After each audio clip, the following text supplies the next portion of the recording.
Hello everyone, সকলে কেমন আছো? আশা করছি ভালো আছো। Welcome back to my channel the BS unit. তো আমরা কিছুদিন আগে ঘুরতে গিয়েছিলাম দ্বারকা এবং সোমনাথ। তো আজকের ভিডিওতে থাকছে সোমনাথে আমরা কী করলাম, কোথায় কোথায় ঘুরতে গেলাম, মোস্ট ভিজিটিং প্লেস কোনগুলো এবং কি করে পুজো দেবে, কোথায় কি করতে হবে সে বিষয়ে আজকের ভিডিওতে পুরো ডিটেলস থাকছে। তো তোমরা যদি সোমনাথে প্রথমবার আসো তাহলে দেখতে পাবে এখানে দুটো সোমনাথ মন্দির আছে। একটা হচ্ছে পুরনো সোমনাথ মন্দির, একটা নতুন সোমনাথ মন্দির। এবং নতুন সোমনাথ মন্দিরে বিরাজ করছে আমাদের সোমনাথ বাবা।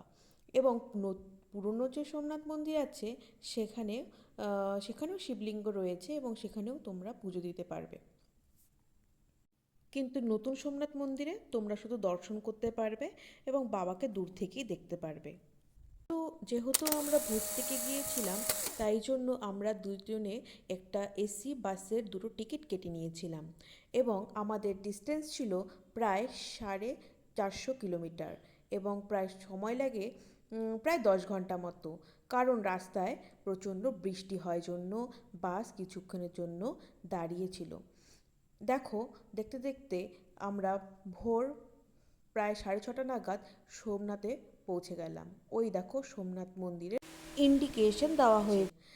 তারপরে দেখো, যেহেতু সোমনাথ মন্দির পায়ে হাঁটা রাস্তা মাত্র 2 মিনিটের, তাই জন্য আমরা হেঁটে হেঁটেই মন্দির চত্বরে পৌঁছে গেলাম। যেতে যেতে কতগুলো সাফার করা উট দেখতে পেলাম, যেগুলোতে করে সমুদ্র সৈকতে অনেক পর্যটকেরাই ভ্রমণ করে থাকে। তারপরে আমরা মন্দিরের পাশেই একটা রুম বুক করে স্নান করে ফ্রেশ হয়ে চলে গেলাম পুজো দিতে। প্রথমে আমরা পুরনো সোমনাথ মন্দিরেই গিয়েছিলাম। সেখানে বাবার মাথায় জল ঢেলে পুজো দিয়ে তারপরে আমরা চলে গিয়েছিলাম নতুন সোমনাথ মন্দিরে। আমি তোমাদেরকে আগেই বলেছি যে তোমরা যদি বাবার মাথায় জল ঢালতে চাও তাহলে তোমাদেরকে পুরনো সোমনাথেই জল ঢালতে হবে, কারণ নতুন সোমনাথ মন্দিরে সেইভাবে জল ঢালার কোনো ব্যবস্থা নেই। তো সেই মতো আমরা পুরনো সোমনাথ মন্দিরে জল ঢাললাম এবং নতুন সোমনাথ মন্দিরে যাবার আগে একটু ফুল এবং বেলপাতা, একটু মিষ্টি নিয়ে নিলাম।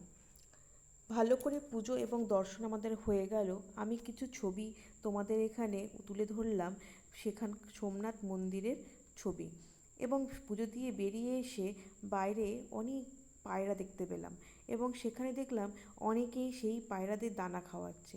তো আমরাও সেই মতো সেই পায়রাদের কিছু দানা দিয়ে দিলাম। ভেতরে সোমনাথ মন্দিরের চারিপাশে পরিবেশ এতটাই সুন্দর ছিল, কিন্তু সেটা আমরা তোমাদের সঙ্গে শেয়ার করতে পারলাম না, কারণ ভেতরে সেইভাবে ফোন এবং ফটো কোনো রকম অ্যালাউড ছিল না। বাইরে কাউন্টারে ফোন এবং ছোট পার্স থাকলে সেখানে জমা করে দিতে পারো এবং পার্কিং এরিয়ার বাইরে কাউন্টারে যাদের বড় লাগেজ বা ব্যাগ থাকবে সেখানে জমা করতে পারো। এরপরে ভালো করে পুজো এবং দর্শন হয়ে গেলে আমরা বেরিয়ে চলে গেলাম একটু ব্রেকফাস্ট করতে। ব্রেকফাস্ট করে ফার্স্ট ভেঙে এরপরে আমরা চলে গেলাম সি ভিউ পয়েন্টে। সেখান থেকে আরব সাগরকে দেখতে আরও ভীষণ চমৎকার লাগছিল।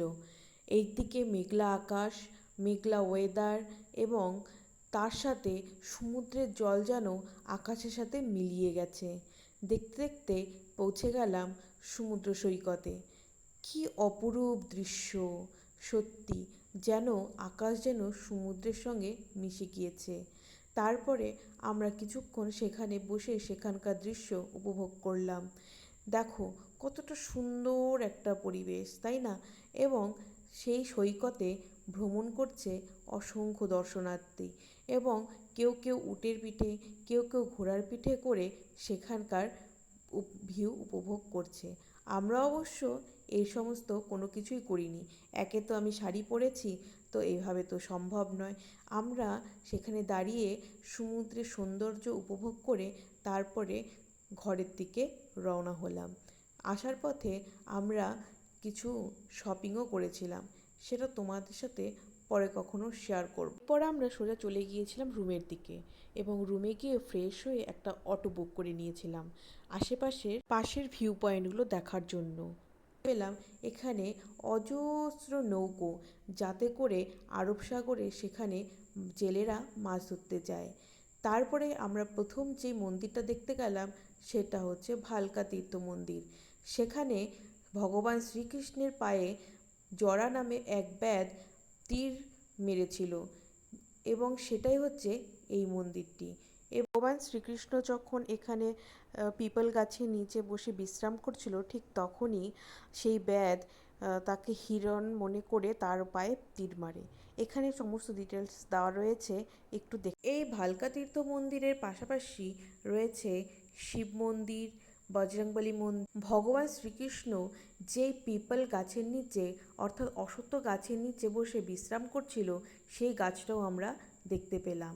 দেখে নিয়ে আমরা সেই মন্দিরের ভিতরে প্রবেশ করলাম, যেখানে একটি মূর্তির মাধ্যমে দেখানো হয়েছে যে ভগবান শ্রীকৃষ্ণ কী করে বিশ্রাম করছিল, আর জরা নামে ব্যাধ তার পায়ের কোলে বসে রয়েছে, এবং তার পাশে একটি অশ্বত্থ গাছও দেখতে পেলাম। সেখানকার মন্দিরের স্ট্রাকচার তো অপরূপ দেখতে। এখানকার মন্দিরগুলো সত্যিই অন্যরকম। এখানকার কারুকার্যগুলো একদমই আলাদা। সেই ভালকা তীর্থ মন্দির দর্শন করে আমরা বাইরের দিকে বেরিয়ে আসলাম। আসার পর কিছু ছবিও তুলে নিয়েছি। তারপরে ঘুরতে ঘুরতে সেই পিপল অর্থাৎ অশ্বত্থ গাছের কাছে গেলাম। দেখছি সেখানকার বাকল অনেকেই তুলে তুলে নিচ্ছে। কেউ কেউ বলছে সেটা নাকি ঘরে রাখলে খুব শুভ, কারণ যেহেতু সেই গাছের নিচেই শ্রীকৃষ্ণের পায়ে বান লেগেছিল, তাই জন্যেই সেই গাছটিকে সবাই অনেক মানে। আমরাও সেই মতো সেই গাছের নিচে কিছুক্ষণ দাঁড়িয়ে থাকলাম, এবং সেখান গাছটার একটু বাকলও তুলে নিলাম, যে ঘরে রাখবো বলে। এই যে সেই পিপল বৃক্ষটি। তারপরে সেখান থেকে বেরিয়ে আমরা চলে গেলাম, এখানেও একটি পুরনো শিবলিঙ্গ দেখতে পেলাম, এবং মন্দিরটা বেশ সুন্দর ছিল। বাইরে থেকে ছবি কয়েকটি ক্লিক করে নিয়েছিলাম। এরপরে চলে গিয়েছিলাম মোস্ট একটা অ্যাট্রাকটিভ ভিজিটিং প্লেস, সেটা হচ্ছে বাণগঙ্গা। এখানেই জরা নামক সেই ব্যাধ এখান তপস্যা করেছিল, স্নান করে মহাদেবের পুজো করেছিল। এরপরে কৃষ্ণকে সে এখান থেকে বান মারে। এখানে যে দুটি শিবলিঙ্গ রয়েছে, সেখানে আরব সাগরের জলের ঢেউয়ে সারাক্ষণ রুদ্রাভিষেক হতে থাকে। সামুদ্রিক প্রাণীর শঙ্খ, মুক্তোর কানের, গলার হার, বিভিন্ন ধরনের পাথর দেখতে পেলাম। এখান থেকে বেরিয়ে আমরা সোজা চলে গেলাম গীতা মন্দিরে। এই গীতা মন্দিরে একটা ইতিহাস রয়েছে। এই মন্দিরটি স্থাপন করেছে Aditya Birla group and company. এটি শ্রীকৃষ্ণকে উদ্দেশ্য করে উৎসর্গ করেছে, এবং এই মন্দিরের প্রত্যেকটি পিলারে শ্রীমদ্ ভগবদ্গীতার শ্লোক পাথরে খোদাই করে লেখা রয়েছে, এবং সেখানে এসেই ভগবান শ্রীকৃষ্ণ নিজের দেহ ত্যাগ করে গোলকধামে প্রবেশ করেছে। এরপরে যে মন্দিরের গর্ভগৃহে প্রবেশ করলাম, সেখানে শ্রীকৃষ্ণের পাদুকাচরণ রয়েছে, যা কৃষ্ণের মৃত্যুর পরে সেখানে পাথরে খোদাই করে রাখা হয়েছে।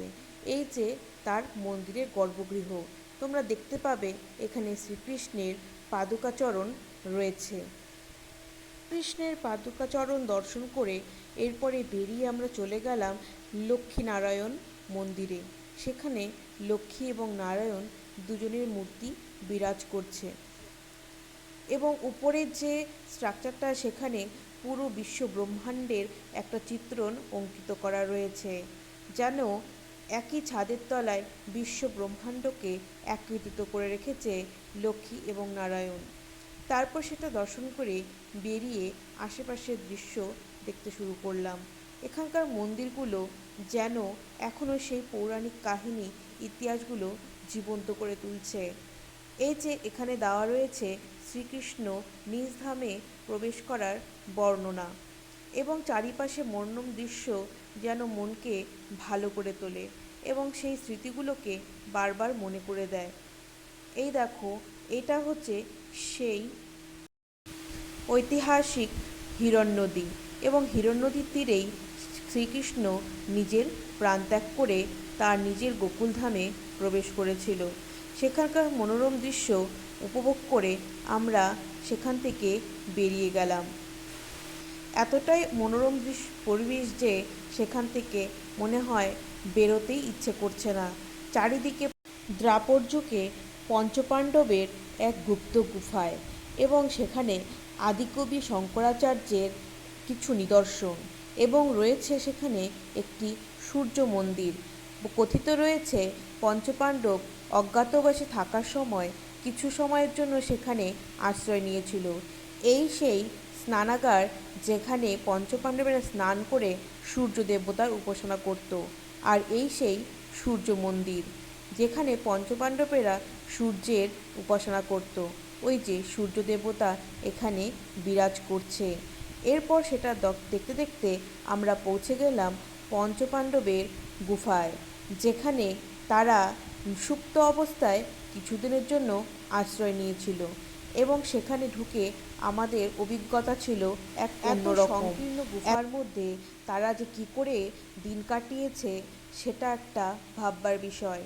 এরপরে সেখান থেকে বেরিয়ে আমরা এই পঞ্চপাণ্ডবের সূর্য মন্দিরের পাশে অবস্থিত কামদেবের মন্দিরে, সেখানেই নাকি মহাদেব তার তৃতীয় নয়ন খুলেছিল।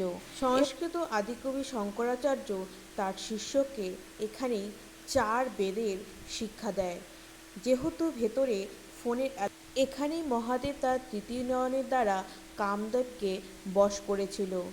আর একটি সুন্দর ঐতিহাসিক স্থানে, এটা হলো ত্রিবেণী সঙ্গম, যেখানে হিরণ্য নদী, কপিলা নদী এবং ইনভিজিবল, যাকে দেখা যায় না এরকম সরস্বতী নদীর মিলনস্থল। 3টি নদী একত্রিত হয়ে এখানে সঙ্গম স্থাপন করেছে। এখানকার দৃশ্য আরও অপূরূপ। বিকেলবেলার সময় এখানে যখন সূর্যাস্ত হয় তখন যেন এখানকার সৌন্দর্য আরও অনেক গুণ বেড়ে যায়। আর সেদিনকা আমরা গিয়েছিলাম ঠিক সেই সানসেটের সময়, যদিও সেদিন মেঘলা আকাশ থাকায় সানসেট সেভাবে দেখা যায়নি, কিন্তু সেখানকার ঠান্ডা মনোরম বাতাস আমাদের মনকে ছুঁয়ে গিয়েছিল। যেন জমে থাকা সমস্ত ক্লান্তি এক নিমিষেই দূর হয়ে গেল। তো এটাই ছিল সোমনাথের মোস্ট ভিজিটিং পয়েন্ট। তো তোমাদের কেমন লাগলো অবশ্যই কমেন্ট করে জানাবে, লাইক করবে এবং পাশে থাকা বেল আইকনটা ক্লিক করে দেবে। এরপরে দেখা হবে দ্বারকা নগরীর একটা নতুন ব্লগ।